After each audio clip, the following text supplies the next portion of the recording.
Uncle Geoff's Easy-Peasy English today is looking at each and every. Two very similar words. Sometimes you can use them with very similar meaning. Each time I see you, you look different. Or every time I see you, you look different. So very similar. However, they are different. We use each when we think of things separately. For example, study each sentence carefully, meaning study the sentences one by one. Remember that we use each usually for a small number of things. For example, there are 4 books on the table. Each one is a different color. We use every when we think of things in a group.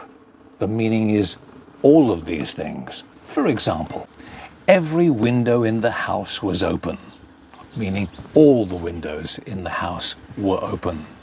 So every is usual for a large number of things. For example, Catherine has read every book in the library, meaning she's read all of them. So there we are. Each and every. Easy peasy. Thanks for watching. See you next time. Bye-bye for now.